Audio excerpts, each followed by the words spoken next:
বিকাল বেলায় বুড়ার দুই সন্তান খেজুরের বাগানে আসছে বাবার সন্ধানে। বাবার লাশটা পড়ে আছে, পাশে একটা মরা উট দেখা যায়। নওজওয়ান এক মুসাফির যুবক পাশে দাঁড়ায় রয়েছে। দুই সন্তান এসে ডেকে বলে, এ নওজওয়ান যুবক, জানো কি আমাদের পিতারে কে মারল? যুবক বলে, আমি মুসাফির, আমি মেরে ফেলছি, আমি মুসলমান।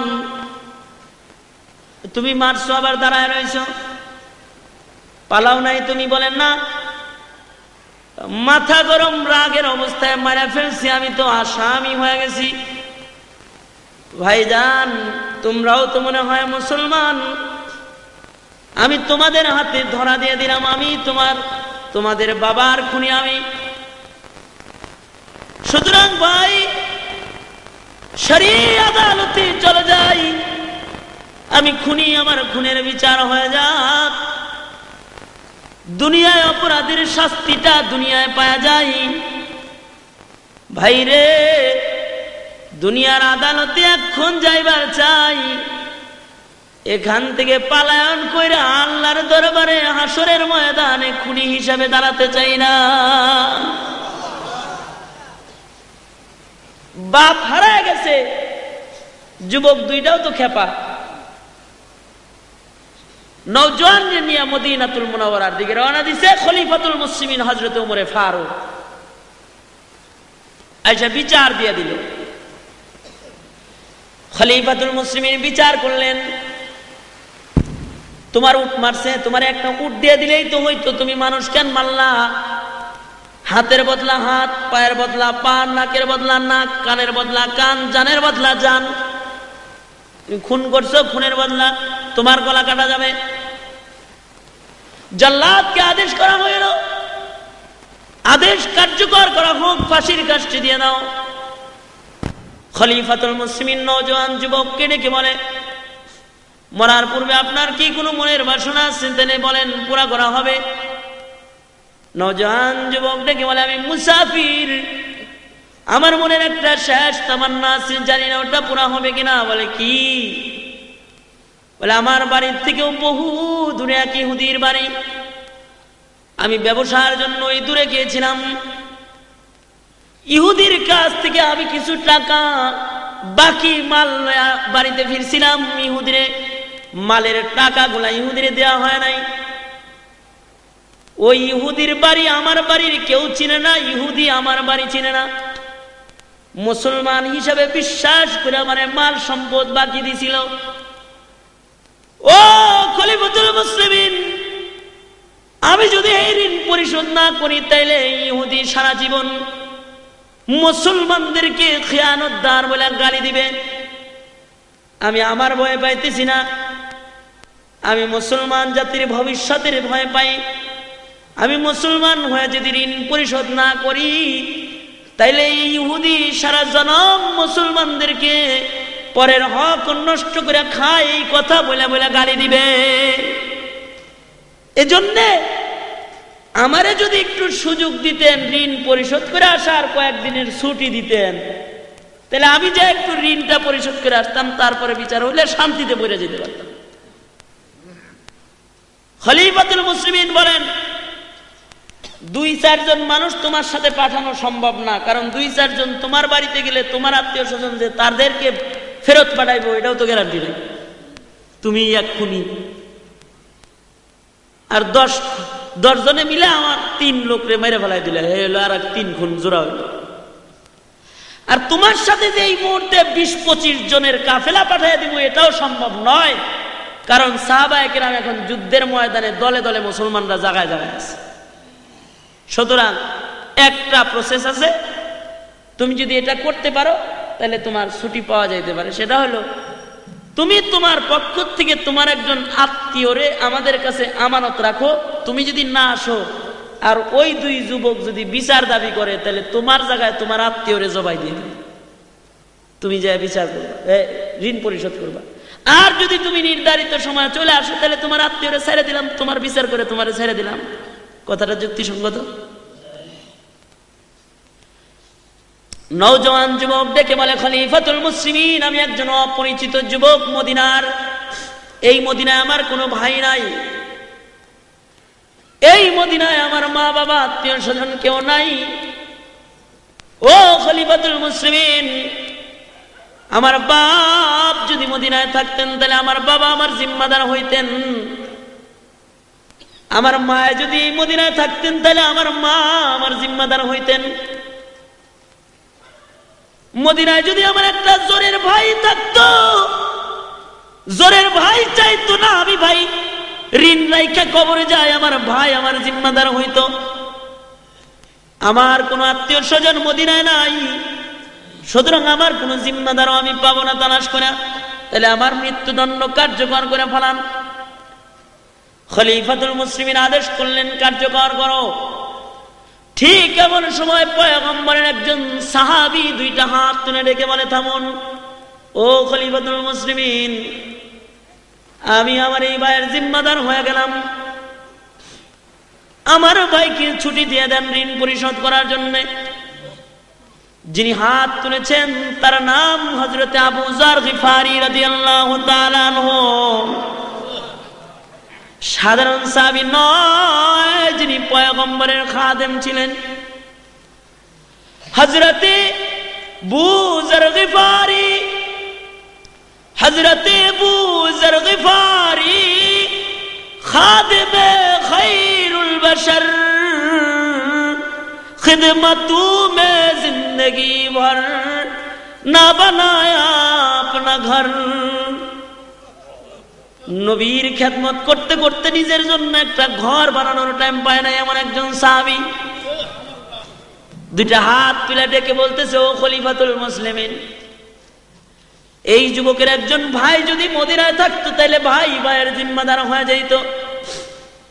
খলিফাতুল মুসলিমিন পয়গম্বরের মুখে নিজ কানে শুনছি, আল মুসলিম আখুল মুসলিম, মুসলমান মুসলমানের ভাই। রক্তের বন্ধনের দরকার নাই, কোরআন শরীফের বন্ধন আছে আমাদের মধ্যে। সুবহানাল্লাহ জোরে কোন, আর জোরে চিল্লায় কোন সুবহানাল্লাহ। আমি আমার ভাইয়ের জিম্মাদার, আমার ভাইরে ঋণ পরিশোধের জন্য ছুটি দিয়ে দেন, আমি জিম্মাদার হয়ে রয়ে গেলাম। খলিফাতুল মুসলিমিন নতুন করে বিচার সিদ্ধান্ত লিখলেন, আবার নতুন করে, যাও যুবক, তোমার 1 মাসের ছুটি দিলাম। আরবি মাসের প্রথম শুক্রবারে জুমার নামাজের আজানের পূর্বে তুমি মদিনায় প্রবেশ করবা। যদি তুমি মদিনায় জুমার নামাজের পরেও না আসো তাহলে তোমার জায়গায় তোমার জিম্মাদার ভাই আবু যার গিফারির মৃত্যুদণ্ড প্রদান করা হবে।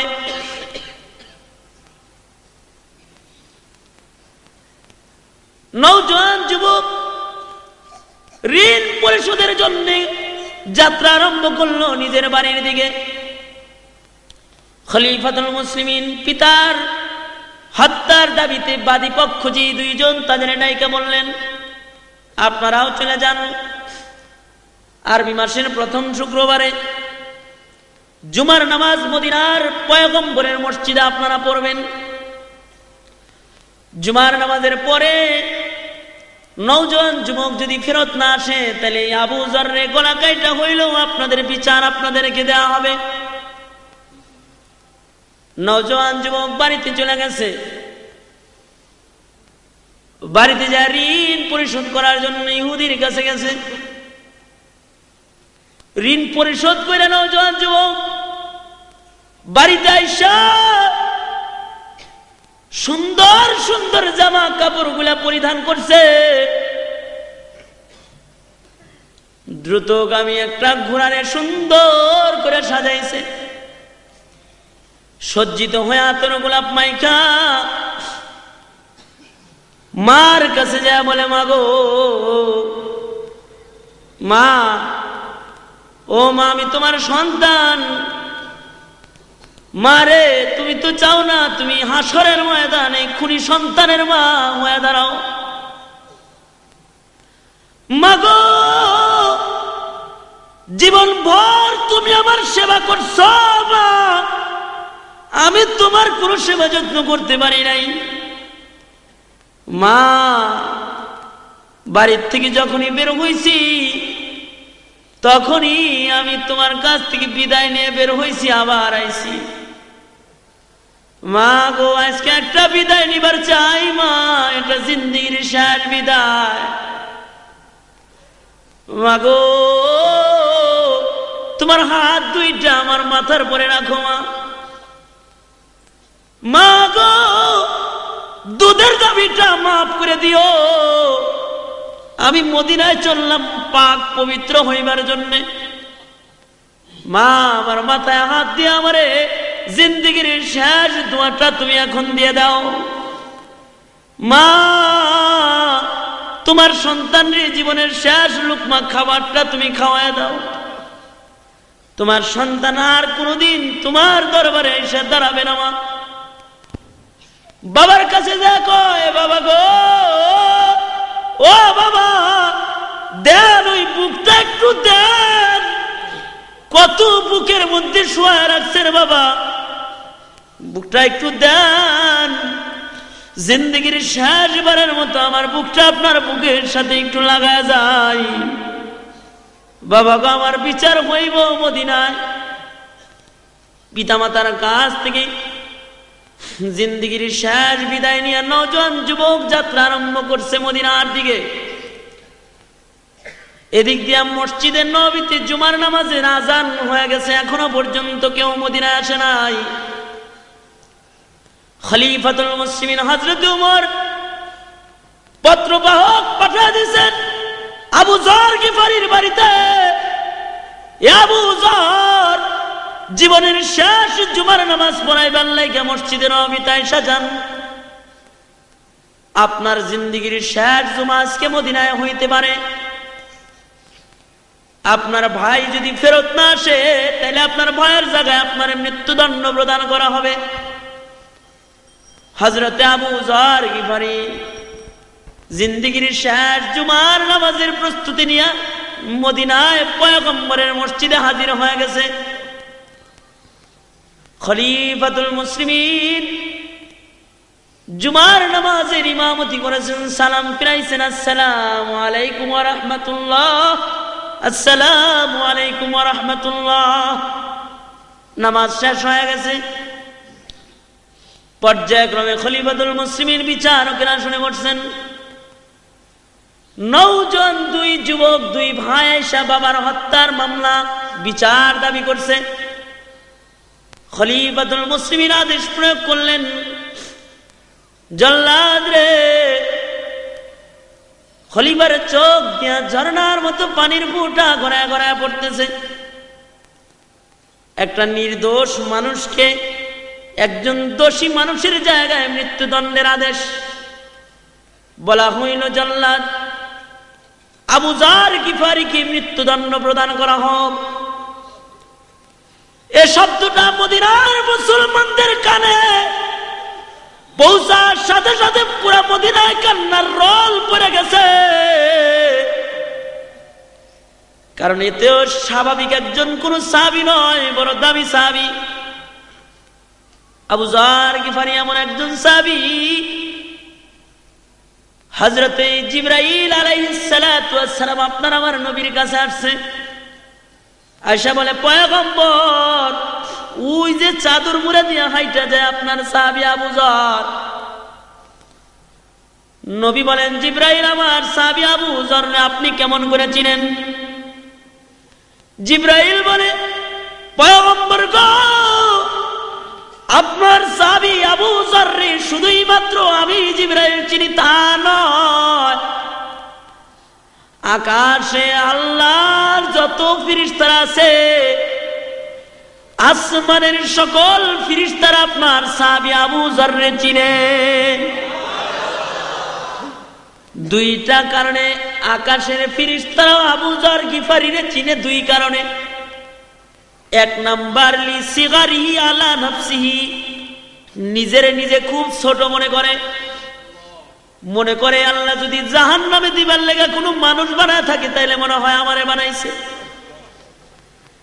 আর একটা কারণ হলো লিকাসরাতি তিলাওয়াতি সূরাতুল ইখলাস, সূরা ইখলাস নামে একটা সূরা আছে, যা 3 বার পড়লে খতমের সওয়াব জমা করা হয়।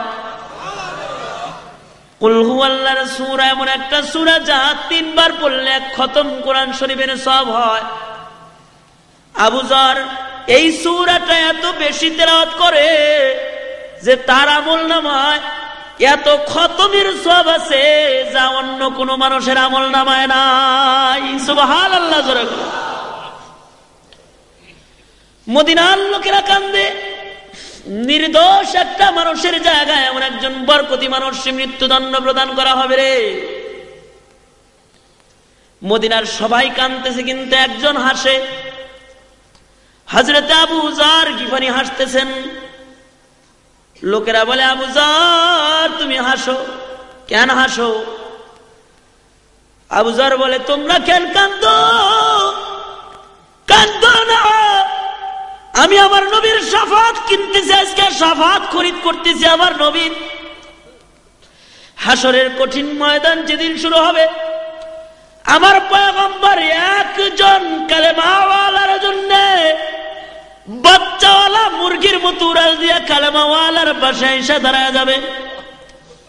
যে পয়গম্বর একজন কালেমাওয়ালার জন্য বাচ্চাওয়ালা মুরগির মতো উড়াল দিবেন, আমি সেই পয়গম্বরের একজন কালেমাওয়ালার জন্য জান বিলাইতে পারতেছি। এই ভালোবাসাটাও তো হাসরের কঠিন ময়দানে আমাকে আমার পয়গম্বরের হাতের শাফাতের কাছে নিয়ে যাইতে পারে। সুবহানাল্লাহ। আবু যর গিফারিকে মৃত্যুদণ্ড দেওয়া হয়। জল্লাদ আগাইতেছে ছুরিটা নিয়া। জল্লাদ 1 কদম আগায় তো 2 কদম পিছায়। জীবনে কোনোদিন এই বিচারালয়ে কারো বিচার করার সময় জল্লাদের চোখ দিয়ে পানি পড়তে দেখা যায় নাই। আবু যর গিফারির সামনে জল্লাদ যায় আর চোখের পানি ফেলে কান্দে, কারণ এতদিন বিচারের মঞ্চে আসামিরে উঠাইতো, আজকে একটা জান্নাতি সার্টিফিকেটওয়ালা মানুষকে উঠাইছে। ঠিক এমন সময় একজন নায়িকা মানে, জল্লাদ থামো, ও খলিফাতুল মুসলিমিন একটু অপেক্ষা করেন। ওই যে নজর করে তাকায় দেখেন, মদিনার বালু ঝড় উড়ে কে যেন মদিনায় আসতেছে। একটু অপেক্ষা করেন, কে আসে মদিনায়? বালু ঝড় উড়ে কে যেন আসে, একটু অপেক্ষা করেন। সকলে অপেক্ষা করলো। নওজোয়ান যুবক ধুলা মাখা অবস্থায় ওলা কেশ পাগল বেশে এসে মদিনায় ঢুকছে। ঘোড়ার পিঠ থেকে লাফায় নাই বা খলিফাতুল মুসলিমিনের সামনে যায় দাঁড়াইছে। দাঁড়ায় ডেকে বলে, ওগো খলিফাতুল মুসলিমিন, রাস্তায় ঘোড়ার জিন পোষ ভাঙা গেছিল, এজন্য দেরি হয়ে গেছে, তাছাড়া নির্ধারিত সময়ে আসতাম। খলিফা গো, পবিত্র হয়ে কবরে যাইবার চাই, খুনি হয়ে যাইবার চাই না। এই জন্য 350 মাইল দূর থেকে ঘোড়া দৌড়ায় আসছি পাক হইবার জন্য। আমার ওই নির্দোষ আবু যর বাইরে নামায় দেন, আমি পাপীর গলায় পাপীর শাস্তি চাপায় দেন। খলিফাতুল মুসলিমিন হযরতে উমরে ফারুক নওজোয়ান যুবকটারে জড়ায় ধরছে, কপালের মধ্যে চুমা খাইতেছে আর বলতেছে, শোনো যুবক, যেই লোকটা 350 মাইল দূর থেকে পাক হয়ে কবরে যাওয়ার জন্য খুনের সাজা গলায় নিতে ঘোড়া দৌড়ায় মদিনায় আসতে পারে, তারে পাক পবিত্র করার জন্য গলা কাটার দরকার নাই। তারে তো আল্লাহ বহু আগেই পবিত্র জান্নাতি মানুষের খাতায় তার নাম উঠায় দিছে। কিন্তু ইসলামের বিধান মৃত্যুদণ্ড কার্যকর করতেই হবে। এক পবিত্র মানুষের নামায় আর একজন পবিত্র মানুষকে উঠাইতেছে জল্লাদ। মদিনায় কান্নার রোল পড়ছে। ঠিক এমন সময় আরো 2 জন মানুষ দাঁড়ায় বলতেছে, ও খলিফাতুল মুসলিমিন, যেই নওজোয়ান যুবক 350 মাইল দূর থেকে পবিত্র হইবার জন্য মদিনা আসতে পারে, সে কোনদিন ইচ্ছা কইরা মানুষ মারতে পারে না। ও খলিফাতুল মুসলিমিন, আমরা ওই 2 যুবক যারা বাবার হত্যার বিচার আপনার কাছে দিয়া আমাদের এই মুসলমান বাইরে ফাঁসির আদালতে দিয়া গেছিলাম, ও খলিফা আজকে একটা নতুন দরখাস্ত করতেছি। খলিফা গো, বাপের হত্যার বিচার ক্ষমা করে দিলাম, ওই জায়গা থেকে বাইরে নামা দেন, বুকে করে আপন ভাই বানায় নিজের বাড়ি নিয়ে যায়। এটা হলো মুসলমান মুসলমানের ভালোবাসা। আল মুসলিম আখুল মুসলিম, মুসলমান মুসলমানের ভাই। এজন্য আল্লাহর 3টা আদেশ: 1 নাম্বার ইনসাফওয়ালা হও, 2 নাম্বার ভালো আচরণওয়ালা হও, সুন্দর ব্যবহারওয়ালা হও, একজন আর একজনের জন্য জানের জান হয়ে যাও। যদি মোহাব্বত আমাদের মধ্যে থাকতো, সারা পৃথিবীর মুসলমানরা যদি একজন আর একজনকে ভালোবাসতাম, আল্লাহর কসম করে বলতে পারি ওই লাল চামড়ার কুকুররা আপনার আমার পয়গম্বরের ব্যঙ্গচিত্র আইকে আপনাকে বেইজ্জতি করতে পারত।